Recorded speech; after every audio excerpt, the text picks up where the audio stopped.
कहते हैं, कभी कभी जिंदगी की सबसे हसीन कहानियां वहीं से शुरू होती है जहां हम सबसे ज्यादा टूटे होते हैं, और जिन रास्तों को हम अकेलेपन का नाम देते हैं, वही कहानी कोई ऐसा मोड़ होता है जहां कोई अजनबी इंसान हमारी तकदीर बदलने चला आता है। शाम का वक्त था। अंधेरा धीरे धीरे पूरे शहर को निगल रहा था और ऊपर आसमान से मूसलधार बारिश ऐसे बरस रही थी जैसे किसी टूटे हुए दिल ने अपने सारे जख्म रो दिए हों।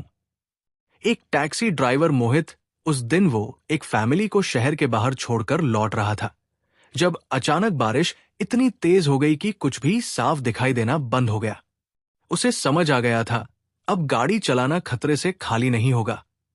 ना ही अब कोई सवारी मिलने वाली है, ना ही अब जल्दी घर पहुंचने का कोई मतलब बचा है, क्योंकि घर तो था पर घर जैसा कुछ नहीं था। नाम ना बाप, ना बीवी, ना बच्चे, ना कोई पूछने वाला, ना कोई रह सकने वाला। इसलिए मोहित ने गाड़ी सड़क के किनारे खड़ी कर दी, सीट पीछे की टोपी आंखों पर रखी और उन अधूरी नींद में खो गया जिन्हें सालों से किसी ने पूरा नहीं किया था। बाहर बारिश की तेज आवाज, भीतर एक टूटी हुई जिंदगी की चुप्पी। लेकिन तभी ठक ठक ठक खिड़की पर जोर की दस्तक हुई। मोहित चौंक टोपी हटाकर देखा तो एक पल के लिए उसकी सांसें थम गई। बारिश में पूरी तरह भीगी एक लड़की, बाल बिखरे हुए, आंखों से फैला हुआ काजल, होठों पर लिपस्टिक जो अब हल्की पड़ चुकी थी, और बदन पर फटे हुए कपड़े, जैसे किसी ने जबरदस्ती उसके जिस्म से उसकी इज्जत छीनने की कोशिश की हो। वो लड़खड़ाती आवाज में बोली, प्लीज दरवाजा खोलिए जल्दी, वो लोग मेरे पीछे हैं। मोहित ने बिना कुछ सोचे पिछला दरवाजा खोल दिया। वो लड़की अंदर आ गई और कांपते हुए बस इतना बोली, गाड़ी चलाइए जल्दी। मोहित ने पूछा, कहां जाना है? लड़की पीछे मुड़ मुड़कर देख रही थी जैसे कोई उसका पीछा कर रहा हो। वो कुछ बोल नहीं पा रही थी। उसकी आंखों में डर, होठों पर सिसकी और शरीर पर जैसे पूरी थकावट उतर आई थी। बस आगे चलिए, कहीं भी बस दूर, वो बुदबुदाई। मोहित ने गाड़ी आगे बढ़ा दी, लेकिन उसके मन में सवालों का तूफान था। कौन थी लड़की? इतनी रात, इतनी बारिश और ऐसे हालात में अकेली। और तभी वो लड़की अचानक पिछली सीट पर गिर पड़ी, शरीर सुन्न, आंखें बंद, और अब वो पूरी तरह बेहोश हो चुकी थी। मोहित ने गाड़ी एक बार फिर रोकी, पीछे मुड़कर देखा तो उसका कलेजा कांप गया। उस लड़की के कंधे और बाजुओं पर खरोंच के गहरे निशान थे, गले पर भी वही निशान, और कपड़े उसे हद तक फटे हुए थे कि नजर हटाना भी जैसे गुनाह लग रहा था। मोहित ने बिना एक पल गवाए अपनी शॉल निकालकर उसे ओढ़ा दी, चेहरे तक खींचती और गाड़ी फिर स्टार्ट कर दी। लेकिन कहानी यहां खत्म नहीं हुई। कुछ ही मिनट बाद एक एसयूवी उसकी टैक्सी के आगे आकर रुकी। उसमें से दो लड़के उतरे और खिड़की पर जोर जोर से थपथपाने लगे। यहां से कोई लड़की भागती हुई आई है क्या? वो चीखे। मोहित ने खिड़की थोड़ा नीचे किया। कौन सी लड़की? मैं तो यही सोच रहा था। कुछ नहीं देखा, लेकिन वो लड़के बार बार टैक्सी के अंदर झांकने लगे। मोहित की सांसें तेज हो गई। उसने झूठ को अपने डर से बड़ा बना लिया। मेरे पास कोई नहीं है, बस गाड़ी खड़ी की थी। बारिश के कारण शायद ऊपर वाले ने मदद की थी, क्योंकि शॉल ने सब छुपा लिया था। वो लड़के कुछ देर तक घूरते रहे, फिर एसयूवी में बैठकर चले गए। मोहित वही गाड़ी में बैठा रहा। अब उस बेहोश लड़की की मासूमियत, उसकी टूटी हुई हालत और इस समाज की वहशी निगाहें, तीनों उसके दिल में एक साथ उतर चुके थे। अब एक सवाल उससे चिपक गया था, इस लड़की को लेकर जाऊं कहां? वो बेहोश थी, लाचार थी और दुनिया से भागी हुई, पर अब उसे संभालना मोहित की जिम्मेदारी बन चुका था। और फिर मोहित ने गाड़ी मोड़ दी और सीधे अपने घर की ओर बढ़ गया। रात के 3 बज चुके थे। बारिश अब भी उसी रफ्तार से गिर रही थी और मोहित की टैक्सी उस सुनसान गली में धीरे धीरे आगे बढ़ रही थी, जहां हर दीवार, हर खिड़की नींद में डूबी हुई थी।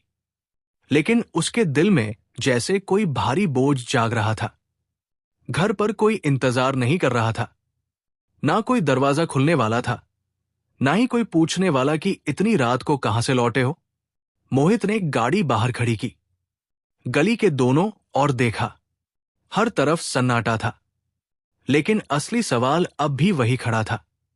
इस बेहोश लड़की को घर के अंदर कैसे ले जाए? वो जानता था, अगर किसी ने देख लिया तो उसके चरित्र पर उंगली उठने में देर नहीं लगेगी। इस समाज को सच्चाई से ज्यादा तमाशा पसंद है, लेकिन हालात ने उसे मौका नहीं दिया सोचने का, क्योंकि वो लड़की अब भी पूरी तरह बेहोश थी। मोहित ने टैक्सी का पिछला दरवाजा खोला, बहुत सावधानी से लड़की को सहारा दिया और जैसे तैसे उसे अपनी गोद में उठाया। बारिश की धार अब भी जोरों पर थी। आंगन पूरा पानी से भर चुका था और बदन से भीगा हुआ मोहित कंधे पर शॉल ओढ़े उस लड़की को कमरे में ले आया। घर बहुत छोटा था, बस एक कमरा, एक आंगन और एक किचन। मोहित ने उसे अपने बिस्तर पर लिटाया, फिर जल्दी से दरवाजा बंद किया। शॉल उसके चेहरे तक ढक दी और एक लंबी सांस ली। उसे समझ नहीं आ रहा था कि खुद के लिए जगह कहां बनाए। कमरे में एक ही बिस्तर था और जमीन पर पानी टपक रहा था। आखिरकार उसने आंगन में एक कुर्सी खींची, दूसरी कुर्सी पर पैर टिकाए और छत के नीचे बैठ गया।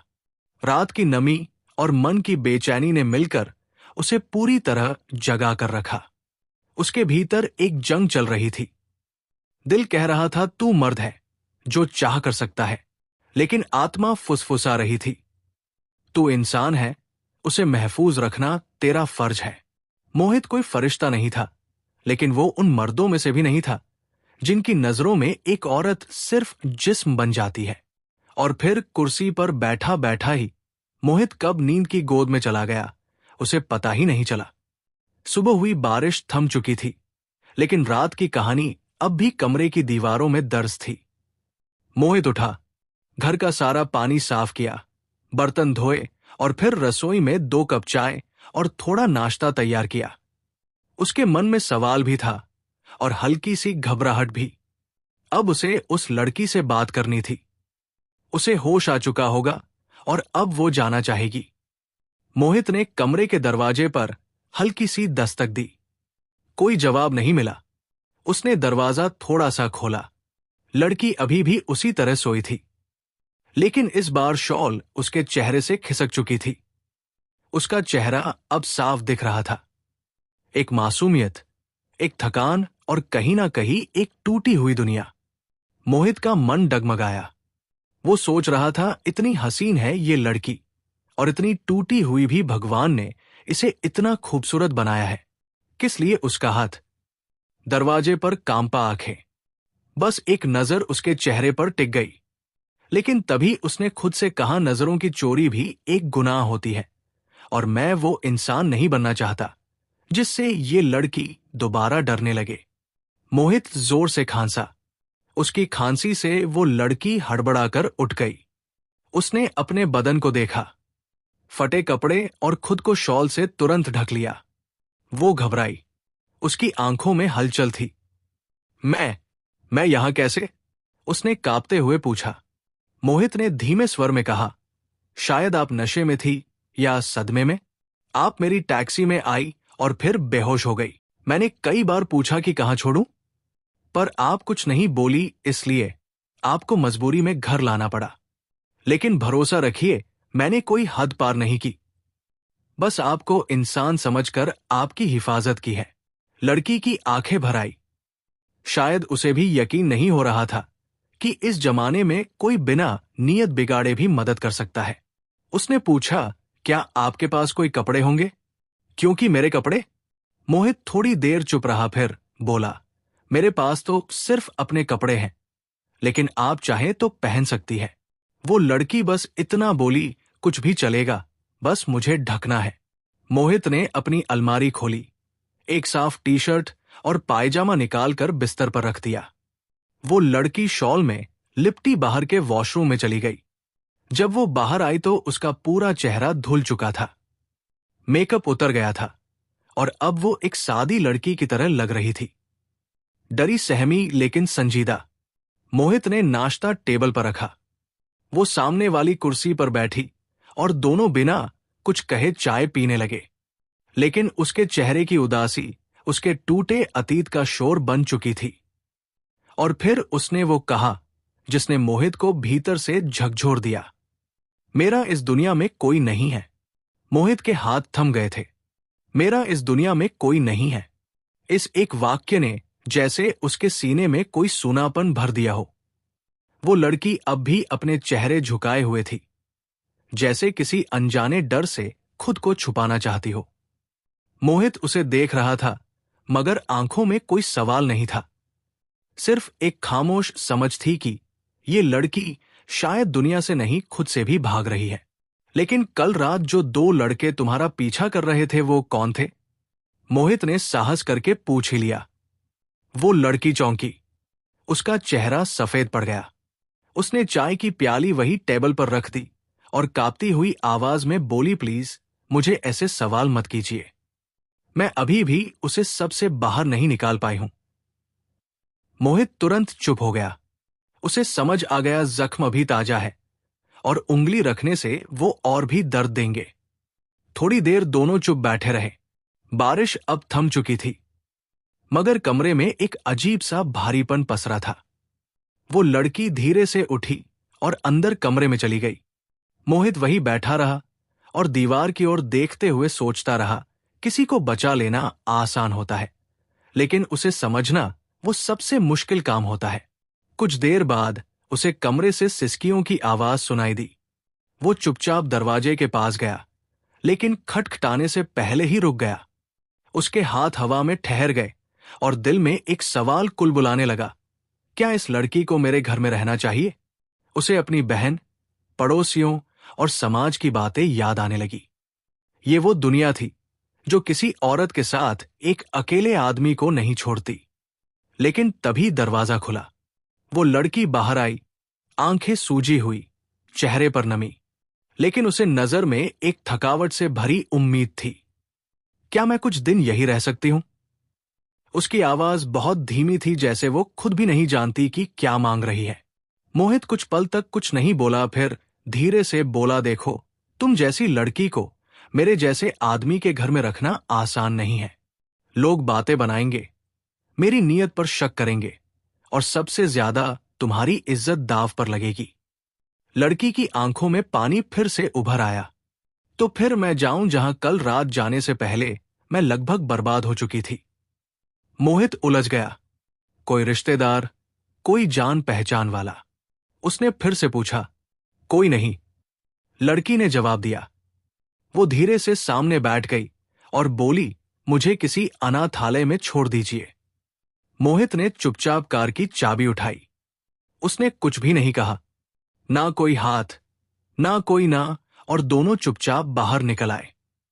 टैक्सी सड़क पर चल रही थी, लेकिन कार के भीतर जो खामोशी थी वो किसी कब्र की तरह गहरी लग रही थी। मेन रोड पर पहुंचकर मोहित ने कार रोकी।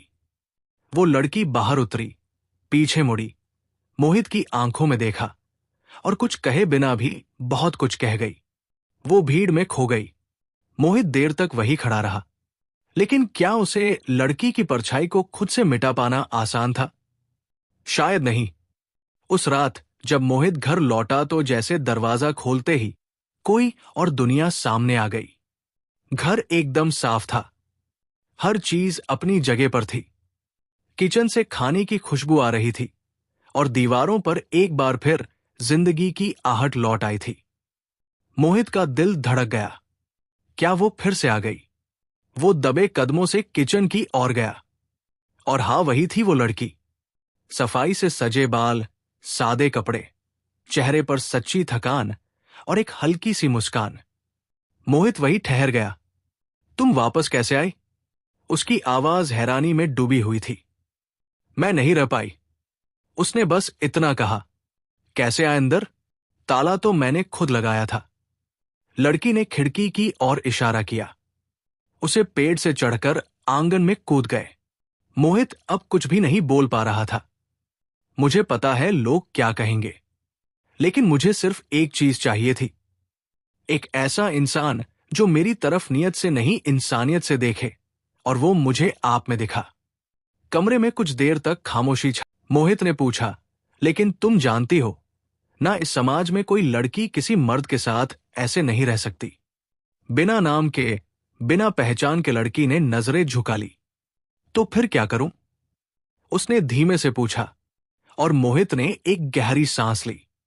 फिर उसकी आंखों में देखकर कहा, अगर तुम्हें मेरे साथ रहना है तो सिर्फ एक ही रास्ता है, शादी।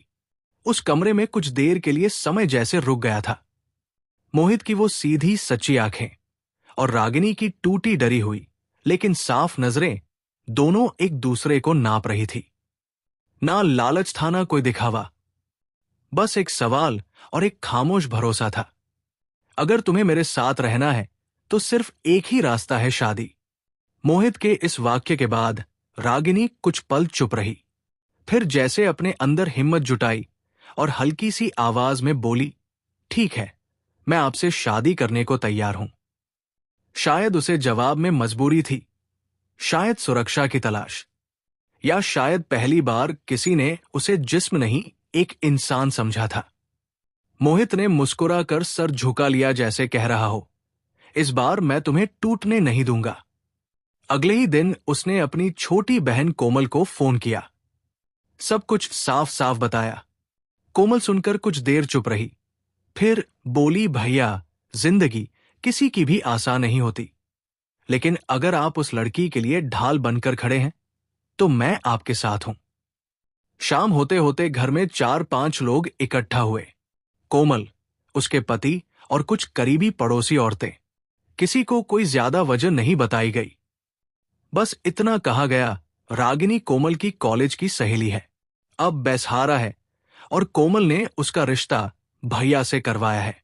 सादे कपड़ों में मामूली सी सजावट के बीच वो 2 लोग 7 फेरे नहीं ले सके, लेकिन एक सिंदूर की लकीर और कुछ शब्दों ने 2 जिंदगियों को जोड़ दिया। शाम ढलते ढलते सब लौट गए कमरे में। अब सिर्फ रागिनी और मोहित रह गए। रागिनी दुल्हन की तरह सजी बैठी थी, लेकिन उसे आंखों में अब भी कुछ खालीपन था। शायद भरोसे की डोर अब भी पूरी तरह नहीं बंधी थी। मोहित ने दरवाजा बंद किया, फिर कुछ दूरी बनाकर बैठ गया और हल्की मुस्कान के साथ कहा, मैं जानता हूं जिस तरह की दुनिया से तुम आई हो, उसके बाद किसी पर भरोसा कर पाना आसान नहीं होता, और मैं तुम्हें मजबूर भी नहीं करूंगा। मैं इंतजार करूंगा उस पल का जब तुम्हें लगेगा कि अब यह रिश्ता सिर्फ एक सहारा नहीं बल्कि एक सच्चा साथी है। रागिनी की आंखों में पहली बार नमी नहीं, एक सुकून था। उसने धीरे से मोहित का हाथ थामा और कहा, आपने मुझे सिर्फ अपनाया नहीं, मुझे फिर से इंसान बना दिया। जो इज्जत आपने दी है उसके बदले मैं आपको पूरी जिंदगी देना चाहती हूं। उस रात कमरे में कोई हवस नहीं थी, कोई मजबूरी नहीं थी, बस 2 टूटे हुए दिलों का भरोसे से जुड़ना था। बाहर फिर से बारिश शुरू हो गई थी, लेकिन इस बार वो बारिश डर की नहीं, नए जीवन की आहट बन गई थी। हफ्ते बीते, रागिनी ने घर को घर बना दिया।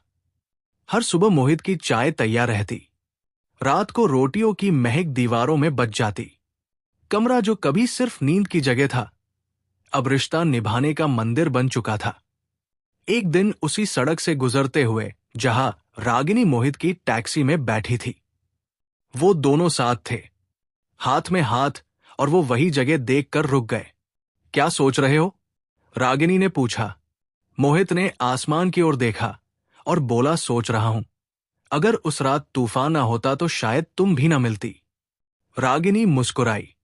कभी कभी सबसे बड़ा तूफान किसी की सबसे बड़ी पनाह बन जाता है, और तब से हर बार जब कोई उस जोड़े को देखता तो कहता, ये रिश्ता इत्तेफाक नहीं, इंसानियत की सबसे खूबसूरत मिसाल है। दोस्तों, यही थी मोहित और रागिनी की कहानी। एक ऐसी लव स्टोरी जो ना मोहब्बत से शुरू हुई, ना इजहार से, बल्कि सिर्फ इंसानियत से पैदा हुई और जिंदगी भर का साथ बन गई। अब एक सवाल आपसे, मोहित ने जो किया सही था या गलत? अगर आप मोहित की जगह होते तो क्या करते? कमेंट करके जरूर बताइएगा। और अगर ये कहानी आपके दिल को छू गई हो तो वीडियो को लाइक करें और हमारे चैनल को सब्सक्राइब जरूर करें, क्योंकि यहाँ हर कहानी सिर्फ इश्क नहीं, इंसानियत से शुरू होती है। मिलते हैं अगली वीडियो में। जय हिंद, जय भारत।